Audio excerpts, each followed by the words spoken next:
Anda masih bersama kami pemirsa, guna menarik keberanian siswa SMA Negeri 1 Sungai Ambawang, Kabupaten Kuburaya untuk mau divaksin, pihak sekolah pun menyediakan door prize guna menyemangati siswa.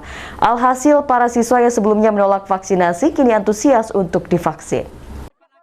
Siswa-siswi SMA Negeri 1 Sungai Ambawang tampak antusias saat mencoba peruntungan dengan mencabut undi agar mendapat door prize yang sudah disiapkan panitia usai berani disuntik vaksin. Meskipun tidak semua siswa beruntung dalam cabut undi, namun pihak sekolah mengaku dengan adanya ide ini membuat minat para siswa untuk divaksin melonjak. Yang awalnya enggan divaksin, namun karena tertarik hadiah, mereka berlomba-lomba ingin divaksin. Ada yang bahagia karena mendapat hadiah, namun ada juga yang harus pasrah lantaran kupon yang diambil kosong atau zong. Enggak sih, karena emang udah percaya gitu, udah yakin, terus cuman kayak agak dikit sakit ya. Gak ragu sih ada dikit, cuman karena udah harus vaksin ya itu. Ini 1 hari aja, tapi kita bagi jeda dari jam 7 sampai jam 9 itu kelas 10, habis itu sambungannya lagi ke kelas 11, habis itu kelas 12. Salah satunya sangat menarik ya, jadi walaupun agak sedikit panas udara, jadi mereka itu happy juga merindukan sekolahan. Khususnya di SMA 1 Sungai Ambawang, kami juga menginginkan bahwa anak-anak kami ini sudah punya kekebalan imun untuk menangkal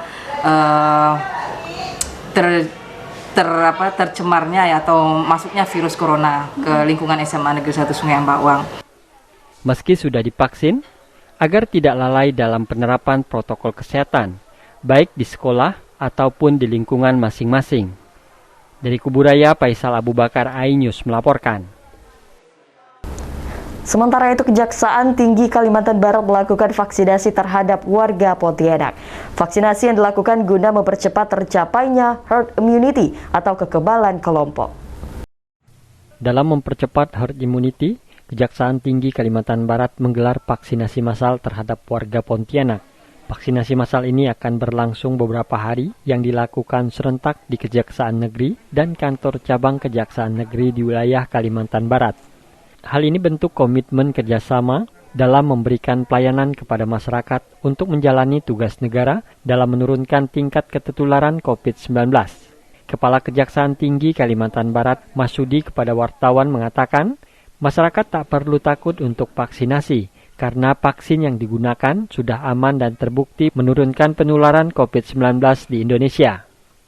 Kejaksaan tidak akan pernah berhenti ya untuk terus melakukan upaya-upaya menekan supaya virus ini tidak menular ya.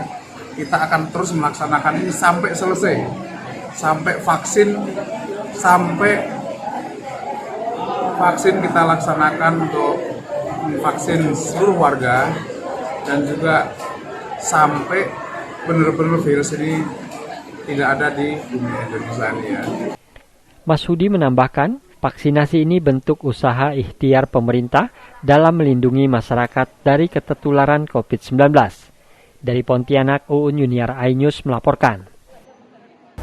Pemirsa, Indonesia Creative Cities Network atau ICCN yang bergerak di bidang pengembangan industri kreatif memilih Kota Pontianak dan Kota Singkawang menjadi proyek pengembangan industri kreatif di Indonesia.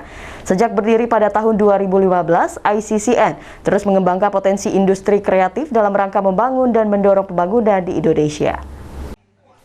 Terpilihnya Kota Pontianak dan Kota Singkawang sebagai penyelenggara Rakornas ICCN tingkat nasional disebabkan karena belum pernahnya penyelenggaraan forum lintas komunikasi kreatif di Pulau Kalimantan. Selain itu, Kota Pontianak punya wali kota pelaku usaha di bidang arsitek, sedangkan Kota Singkawang adalah kota yang inklusif.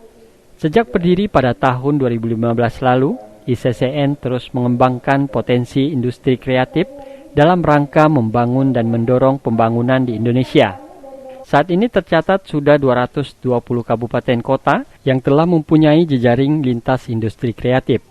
Saya terima kasih sama ICCN ya. Ini ada Mas Vicky. Pontianak ditunjuk sebagai tuan rumah untuk Rakernas, dan ini memberikan motivasi pemerintah kota, terutama anak muda yang kreatif tidak hanya Pontianak, sekalbar untuk bisa lebih semangat lagi. Nah, kita bisa berkolaborasi supaya kreativitas ini bisa meningkatkan industri ekonomi kreatif Kalimantan Barat, Kota Pontianak semakin lebih maju dan dikenal. Yang sebenarnya sudah ada anak-anak muda kita yang berpotensi, udah bahkan level dunia mungkin ada beberapa. Nah, ini adalah satu komunitas untuk meningkatkan kolaborasi tadi. Kita bawa rombongan pelaku simpul kreatif nasional ke kota tersebut. Kita melihat pertama Kalimantan belum pernah diinisiasi program sebelumnya oleh ICCN. Yang kedua sebetulnya Pontianak ini secara khusus wali kotanya ini pelaku subsektor industri kreatif di bidang arsitek. Nah, beliau ini arsitek. Jadi itu satu hal yang menurut kami yakini ini juga pasti akan ada lesson learn banyak di Pontianak. Kalau Singkawang secara khusus ini kota yang dikenal juga sebagai kota paling inklusif di Indonesia. ICCN punya 10 prinsip kota kreatif, salah satunya adalah kota yang inklusif. Di Kalimantan Barat sudah memiliki forum jejaring lintas kreatif di 14 kabupaten kota, sehingga tinggal disinergikan dalam satu wadah. Dari Pontianak, Barlian Pasore iNews melaporkan. Memanfaatkan cuaca panas, warga Desa Gema Kecamatan Simpang 2 Ketapang mulai menugal padi. Akan hadir sesaat lagi, tetaplah bersama kami.